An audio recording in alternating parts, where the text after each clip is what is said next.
ଆଚ୍ଛା, କେବେ ଭାବିଛନ୍ତି କ'ଣ ହୁଏ ଯେତେବେଳେ ଜଣେ ବେକାରୀକୁ ମାନେ ଅନଏମ୍ପ୍ଲୟମେଣ୍ଟକୁ ନିଜର ପ୍ରୋଫେସନ୍ ବନେଇ ଦିଏ?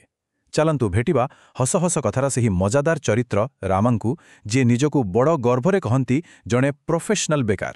ତେବେ ଚାଲନ୍ତୁ ଆଜି ତାଙ୍କ ଜୀବନର କିଛି ଏମିତି ହିଁ ମଜାଦାର କାହାଣୀ ଭିତରକୁ ଯିବା। ମୁଁ ଜଣେ ପ୍ରଫେସନାଲ ବେକାର। ବା, ଏଟା ଖାଲି ଗୋଟେ ଇଣ୍ଟ୍ରୋଡକ୍ସନ୍ ନୁହେଁ, ଏଟା ଗୋଟେ ଡିକ୍ଲାରେସନ୍, ଏକ ଘୋଷଣା। ଆଉ ଏହି ଗୋଟିଏ ବାକ୍ୟରୁ ହିଁ ରାମଙ୍କର ପୁରା ଦୁନିଆକୁ ଦେଖିବାର ଯେଉଁ ଅଦ୍ଭୁତ ଆଉ ମଜାଦାର ଢଙ୍ଗ ଅଛି ତାର ଝଲକ ମିଳିଯାଏ। ଏଇଠୁ ହିଁ ତାଙ୍କ କାହାଣୀ ଆରମ୍ଭ। ହଁ, ତ ପ୍ରଫେସନାଲ ବେକାର ଶୁଣିବାକୁ ତ ଏମିତି ଗୋଟେ ମଜାକ ପରି ଲାଗୁଛି, ନୁହେଁ କି? କିନ୍ତୁ ରାମଙ୍କ ପାଇଁ ନା, ତାଙ୍କ ପାଇଁ ଏଇଟା ଏକଦମ ସିରିୟସ୍ କଥା। ଏହାର ନିଜର ନିୟମ ଅଛି, ନିଜର ଦାୟିତ୍ୱ ଅଛି। ତେବେ ଚାଲନ୍ତୁ ଦେଖିବା ତାଙ୍କର ଏହି ଅଜବ ପେଶାର ରହସ୍ୟଟା ଆଖିର କ'ଣ। ତେବେ ଦେଖନ୍ତୁ, ସାଧାରଣ ଲୋକଙ୍କ ପାଇଁ ବେକାରୀ ଗୋଟେ ପ୍ରୋବ୍ଲେମ୍, ଗୋଟେ ସମସ୍ୟା। କିନ୍ତୁ ଆମ ରାମଙ୍କ ପାଇଁ ଏହା ଏକ କଳା ଆଣ୍ଡ ଆର୍ଟ।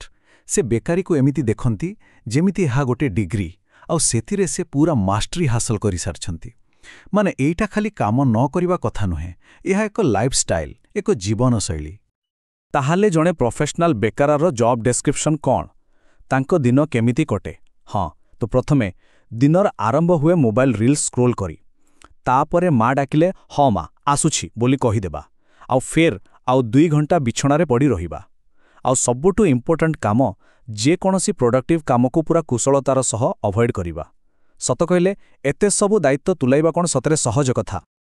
ଆଚ୍ଛା, ଯେତେବେଳେ ଜଣେ ପ୍ରଫେସନାଲ ବେକାର ନିଜ ଘରର ଆରାମଦାୟକ କମ୍ଫର୍ଟ ଜୋନ୍ରୁ ବାହାରି ସାମାଜିକ ଦୁନିଆରେ ପାଦ ଦିଏ, ସେତେବେଳେ କ'ଣ ହୁଏ? ତେବେ ଚାଲନ୍ତୁ ଏବେ ରାମଙ୍କୁ ବିବାହ ଆଉ ପ୍ରେମର ସେହି ଜଟିଳ ରାସ୍ତାରେ ଟିକେ ଫଲୋ କରିବା। ତ ଦୃଶ୍ୟ ହେଉଛି ଗୋଟେ ଟିପିକାଲ ଭାରତୀୟ ବାହାଘର। ଆଉ ଆମେ ସମସ୍ତେ ଜାଣିଛେ ଏଠି ପ୍ରକୃତ ଯୁଦ୍ଧ ବରକନ୍ୟାଙ୍କ ଭିତରେ ନୁହେଁ, ବରଂ ବୁଫେ କାଉଣ୍ଟର ପାଖରେ ହୁଏ।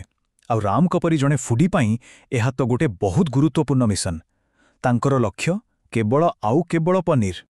ତେବେ ଆରମ୍ଭ ହେଲା operation paneer. Step 1 target acquired. ଦୂରରୁ ଚକଚକ୍ କରୁଥିବା ପନିର ମଖନି ଉପରେ ନଜର ପଡ଼ିଲା। Step 2 approach. ରାମ ଭିଡ଼ ଭିତରେ ରାସ୍ତା କରି ଦ୍ରୁତ ଗତିରେ ଆଗକୁ ବଢ଼ିଲେ। କିନ୍ତୁ ଠିକ୍ ସେତିକିବେଳେ ଆସିଲା ଷ୍ଟେପ୍ 3 ଅବଷ୍ଟାକଲ। ଜଣେ ଆଣ୍ଟି ହଠାତ୍ କେଉଁଠୁ ଆସି ତାଙ୍କ ଆଗରେ ପହଞ୍ଚିଗଲେ। ଆଉ ଶେଷରେ ଷ୍ଟେପ୍ 4 ମିଶନ ରେଜଲ୍ଟ।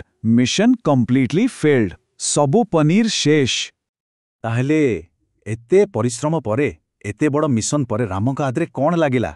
କେବଳ ଗ୍ରେଭି। ହଁ, ଖାଲି ତରକାରୀର ଝୋଳ।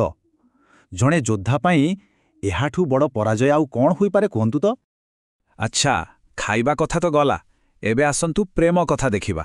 ଯେତେବେଳେ ଆମ ରାମଙ୍କ ଜୀବନରେ ସୀତା ଆସିଲେ, ସେ ଭାବିଥିଲେ ତାଙ୍କର ଏକ ରାମାୟଣ ପରି ଏପିକ୍ ଲଭ୍ ଷ୍ଟୋରି ହେବ। କିନ୍ତୁ ତାଙ୍କର ପ୍ରେମ କାହାଣୀଟା ମହାକାବ୍ୟ ହେଲାନି, ବରଂ ଗୋଟେ ସର୍ଟ ଫିଲ୍ମ ପରି ମାତ୍ର 2 ମାସରେ ହିଁ ଦି ଏଣ୍ଡ ହୋଇଗଲା।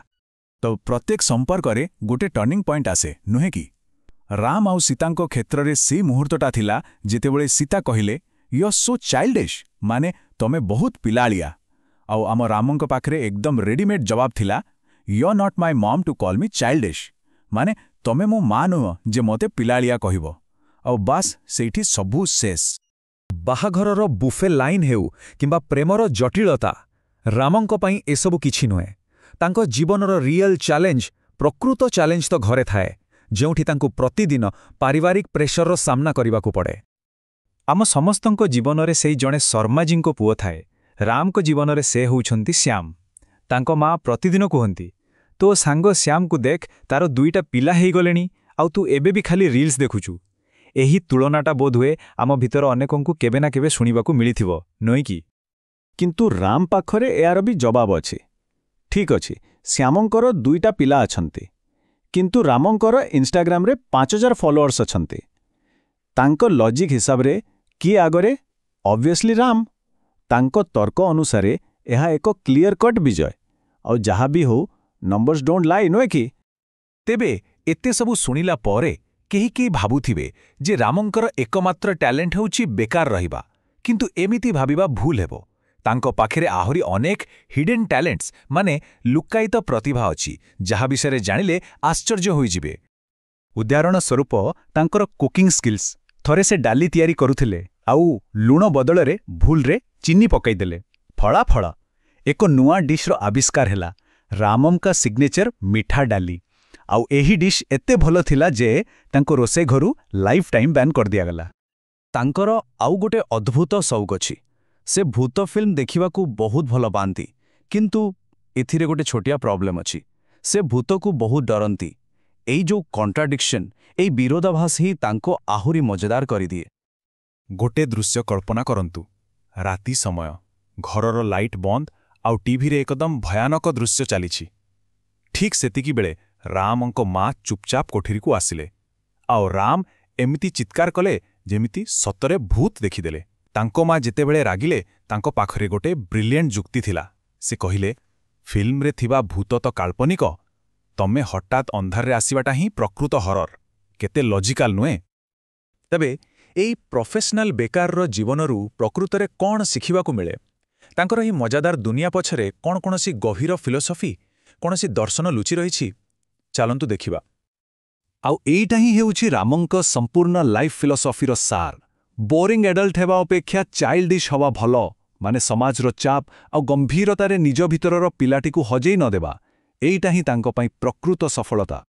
ତେଣୁ ରାମଙ୍କ ମାଧ୍ୟମରେ ହସ ହସ କଥା ଆମ ସମସ୍ତଙ୍କୁ ବୋଧେ ଏହା ହିଁ କହିବାକୁ ଚାହେଁ, ଜୀବନ ସବୁବେଳେ ସିଧାସଳଖ ନଥାଏ। କେତେବେଳେ ଆମକୁ ପନିର ବଦଳରେ ଖାଲି ଗ୍ରେଭି ମିଳେ, କିନ୍ତୁ ସେଥିରେ ବି ହସିବାର କାରଣ ଖୋଜିବା, ଏଇଟା ହିଁ ପ୍ରକୃତ କଳା। ତେବେ ଶେଷରେ ପ୍ରଶ୍ନ ଏହା ହିଁ ରହିଲା, କ'ଣ ରାମଙ୍କୁ ପୁଣି ଦେଖିବାକୁ ଇଚ୍ଛା ଅଛି? ଏହାର ଉତ୍ତର କ'ଣ ହେବ ନିଶ୍ଚୟ ଜଣାଇବେ। ଏହି ମଜାଦାର ଯାତ୍ରାରେ ଆମ ସହିତ ଯୋଗ ଦେଇଥିବାରୁ ବହୁତ ବହୁତ ଧନ୍ୟବାଦ। ହସୁଥାନ୍ତୁ।